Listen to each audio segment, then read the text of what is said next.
Γεια σας. This is the Greek Reporter Weekly News. Dozens of protesters jeered outside a restaurant near Athens where Deputy Prime Minister Pangalos was having dinner with a small group of fellow socialist lawmakers. When he tried to address the crowd, they threw yogurt at him. The protesters also hurled a broken chair at Mr. Pangalos, bruising him on the right shoulder, his office said in a statement, accusing the small left coalition party of staging the incident. Mr. Pangalos said, "The left coalition's tactics bring to mind what the enemies of democracy did in the Weimar Republic. Only the Nazis benefited." The left coalition dismissed Pangalos' comments. The party spokesman, Panos Kourletis, told Reuters that his comments have nothing to do with reality. The Greek government owed 5.35 billion euros to private companies and residents at the end of last year, Daily Kathimerini reports this week, quoting Finance Ministry figures.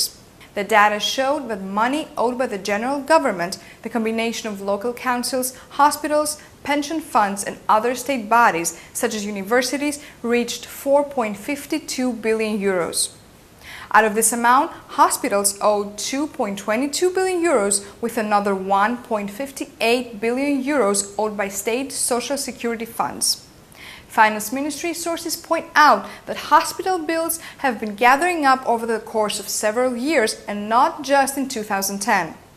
New bills accrued by hospitals last year were less than €1 billion.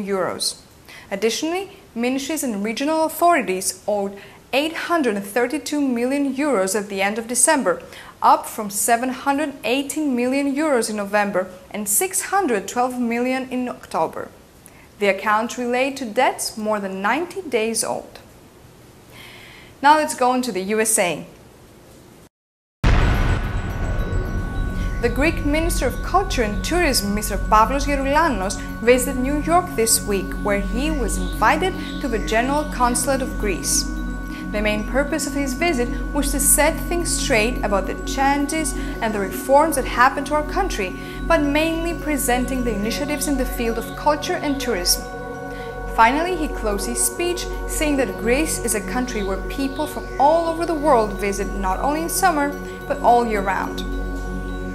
An extremely huge agreement for the purchase of his company was finally reached by the Greek magician of Silicon Valley, Tassos Argyros.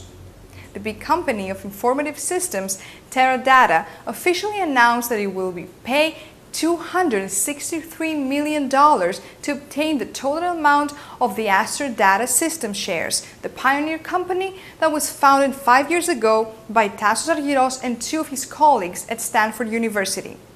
The Astor Data Systems is an exceptional case of a dynamic company which was based on a pioneer idea of its founders, using many cheap computers for the creation of a powerful computer system able to analyze huge amounts of data on a very low cost.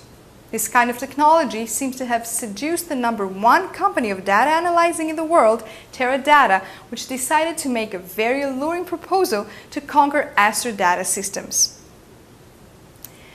And now some interesting news from Hollywood.